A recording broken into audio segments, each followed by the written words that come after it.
जय श्री राम फ्रेंड्स। इस वीडियो में मैं आपको टॉर्क निकालने की बहुत सरल तरकीब बताऊंगा और इस ट्रिक को आप यूज करके कोई भी टॉर्क का क्वेश्चन उसको आप चुटकी में सॉल्व कर सकते हैं। तो देखते हैं दोस्तों हम किस तरह सॉल्व करेंगे। तो देखिए अब यहाँ पर जो हम बात करने वाले हैं आपसे, जो टॉर्क दो तरीके से निकाल सकते हैं। मेन जो यहाँ पर दो चीजें ऐसे हैं, जैसे हमारी दो आईज होती है ना, इसी तरीके से यहाँ दो यहाँ पर पॉइंट है। एक पॉइंट हमारा ओ है और एक पॉइंट पी है। ओ पॉइंट के अराउंड हमें टॉर्क कैलकुलेट करना और पी पॉइंट पर फोर्स लग रहा है। तो अब ये फोर्स किसी भी डायरेक्शन हो सकता है। जैसे आप देख सकते हैं दोस्तों, यहाँ ग्रीन कलर में दिखाया मैंने। तो इस ग्रीन कलर पे जो फोर्स दिखाया है, हम इसका जो कंपोनेंट दो तरीके से कर सकते हैं। एक फोर्स के दो कंपोनेंट की, एक देख सकते हैं आप, ये देखिए एफ साइन थीटा और एक एफ कॉस थीटा। ये जो एंगल है वो एफ का, ये हॉरिजॉन्टल से एंगल है। ओके, तो ये थीटा एफ कॉस थीटा और एफ साइन थीटा। तो हमारा जो टॉर्क की डेफिनेशन है दोस्तों, वो सिंपल डेफिनेशन है। Torque is r cross F. मतलब जो डिस्टेंस होता है उस पॉइंट का, मतलब दोनों पॉइंट जो मैंने आपको बताया उन दोनों पॉइंट्स के बीच का जो डिस्टेंस होता है उसको पोजीशन वेक्टर बोलते हैं। ठीक। और आर क्रॉस एफ, तो आर पोजीशन वेक्टर और एफ जो है फोर्स से लगने वाला, तो इन दोनों के क्रॉस प्रोडक्ट से टॉर्क आएगा। तो इसको हम निकालेंगे r is equal r F sine theta. ठीक है, अब इसको करने के दो तरीके हैं। आर एफ साइन थीटा में r into F sine theta करें या फिर F into r sine theta करें, दोनों से आंसर सेम आएगा। तो हम देख लेते हैं इसमें। अब ये जो डायग्राम हमने बनाया, इसमें आर और एफ के बीच में जो 90 डिग्री का एंगल है वो वाले में कंपोनेंट लेने, मतलब जो परपेंडिकुलर कंपोनेंट है एफ का, बस। तो हम इसको यूज करेंगे मैग्नीट्यूड निकालने के लिए। तो आर एफ परपेंडिकुलर, ये मैग्नीट्यूड हो गया। ठीक, तो चूंकि क्रॉस प्रोडक्ट है तो हमने इसको मैग्नीट्यूड लिया। अब इसी को दूसरी तरीके से हम करना हो तो इसमें देखिए कुछ नहीं करना है। दूसरे दूसरे डायग्राम में भी हम वही काम कर रहे हैं। हमने एफ का जो फोर्स डायग्राम, उसकी लाइन ऑफ एक्शन निकाल लीजिए। डॉटेड लाइन जो है वो लाइन ऑफ एक्शन है। इस लाइन ऑफ एक्शन की परपेंडिकुलर डिस्टेंस निकाल लीजिए उस पॉइंट से। तो ओ से इसका परपेंडिकुलर डिस्टेंस है यहाँ पर इस केस में r sine theta, which is r perpendicular.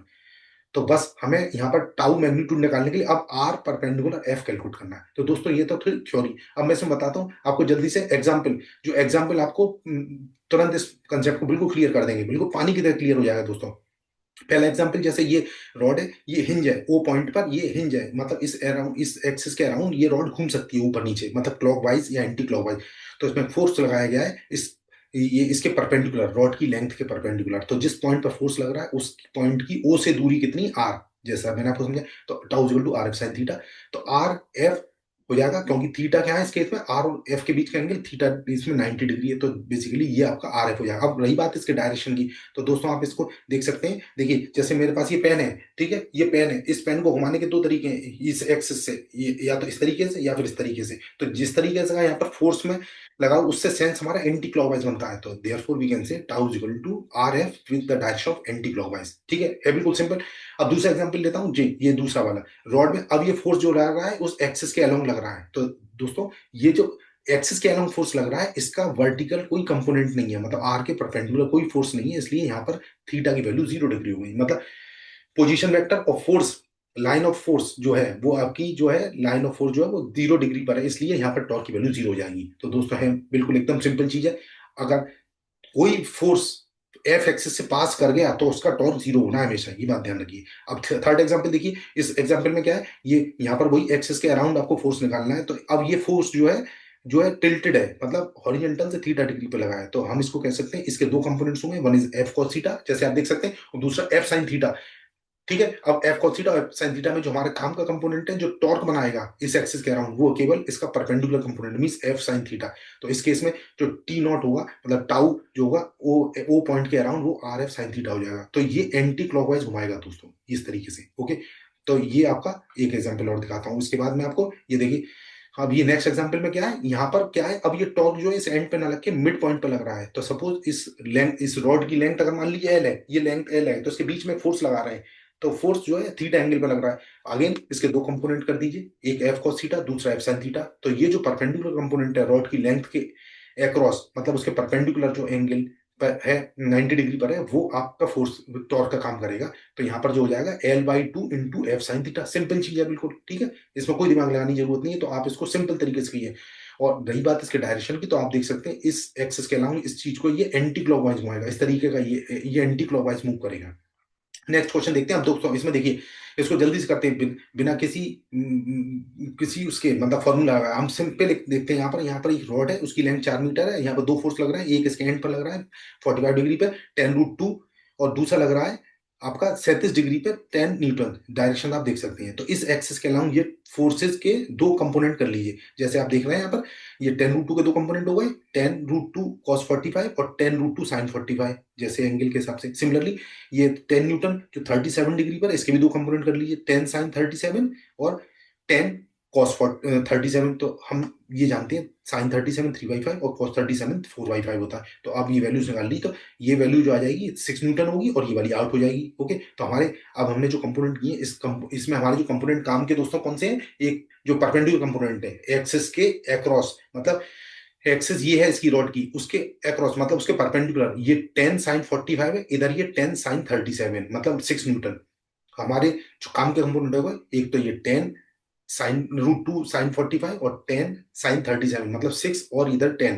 तो हम इसमें टॉर्क निकाल लेंगे, लेंथ से उसको मल्टीप्लाई कर दीजिए। तो इस पॉइंट की ये वाले जो 10 sin 37 मतलब 6 न्यूटन का जो फोर्स लग रहा है दोस्तों, वो इस पॉइंट से कितनी दूर है? 2 मीटर है। तो 2 × 6 कर दिए। और क्लॉकवाइज है तो इसको मैंने नेगेटिव लिया है, क्योंकि ये नीचे घुमाएगा इसको। और ये दूसरा वाला फोर्स एंटी क्लॉकवाइज सेंस में देख सकते हैं आप, क्या तो इसको हमने पॉजिटिव ले लिया है। तो हम अगर इस तरीके से सॉल्व करेंगे तो -2 × 6 प्लस 10 × 4, क्योंकि ये डिस्टेंस 4 है और ये 10 न्यूटन का फोर्स लग रहा है। तो जब इसको सॉल्व करेंगे दोस्तों, ये आ जाएगा +28 न्यूटन मीटर। तो एकदम बिल्कुल सिंपल तरीके से मैंने बताया आपको, एंटी क्लॉकवाइज डायरेक्शन में ये आपका टॉर्क लग रहा है। ठीक है, इसमें कोई ज्यादा दिक्कत की बात नहीं होनी चाहिए। आप देखिए एक क्वेश्चन और दिखाता हूं मैं आपको, और ये क्वेश्चन को करने के लिए आपको देखिए फिर से आपको इसको डायग्राम को देखना है। तो find torque about point A, तो यहाँ पॉइंट के अराउंड आप ये देखेंगे, ये वाला देखिए, ये पॉइंट पर आपकी जो रॉड है फिक्स है, और दूसरे एंड पर मतलब एक फोर्स लगा हुआ 20 न्यूटन का, एक फोर्स इधर ये F2 लगा हुआ और ये F1 ये लगा हुआ। तो ये अलग अलग एंगल पर फोर्स दे रखे हैं। तो दोस्तों हम इसको बिल्कुल चुटकियों में सॉल्व करेंगे, कोई दिक्कत नहीं होगी, बिल्कुल सिंपल तरीके से सॉल्व होगा। इसके आप वर्टिकल कंपोनेंट देखिए, मतलब जो एक्सिस के वर्टिकल जो कंपोनेंट है, तो देखिए F1 का वर्टिकल कंपोनेंट ये होगा, क्योंकि 37 एंगल है। अब ये 37 और 63 डिग्री जो जानबूझ के दिए गए हैं एंगल, इनका कारण क्या है? क्योंकि हम लोग जानते हैं sin 37 और cos 37 की वैल्यूज क्या होती हैं। जैसे sin 37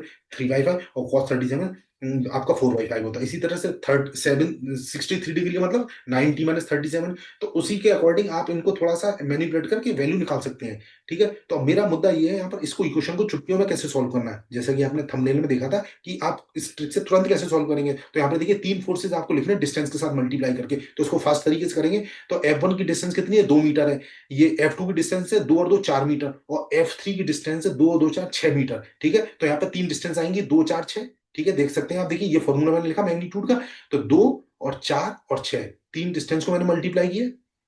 ओके, तो हम ये 6 से देखिए, अब 2 और 4 और 6। और रही बात क्लॉकवाइज एंटी क्लॉकवाइज की, तो आप F1 जो है इसको एंटी क्लॉकवाइज टर्न देगा, F2 जो है क्लॉकवाइज देगा, और ये जो F3 है ये भी एंटी क्लॉकवाइज होगा। तो इसके मतलब यहाँ 2 प्लस के होंगे और 1 माइनस का हुआ। तो दोस्तों यहाँ देख लीजिए, ये 2 एंटी क्लॉकवाइज है, इसलिए प्लस मान लिया है यहाँ पर, और जो क्लॉकवाइज है उसको माइनस माना है, और इनकी वैल्यूज रख दी है जैसे मैंने आपको समझाया। तो 6 × 2 -8 × 4 +20 × 6। दोस्तों क्षमा चाहता हूँ, यहाँ पर 20 × 6 लिखना रह गया, तो उसको थोड़ा समझ लीजिए आप। तो ये इस तरह आएगा 12 - 32 + 120 डिग्री। तो इस तरीके से ये आपका आंसर आ जाएगा। टोटल 100 न्यूटन मीटर का एंटी क्लॉकवाइज डायरेक्शन टॉर्क है, क्योंकि इसका नेट जो रिजल्ट आ रहा है पॉजिटिव आ रहा है।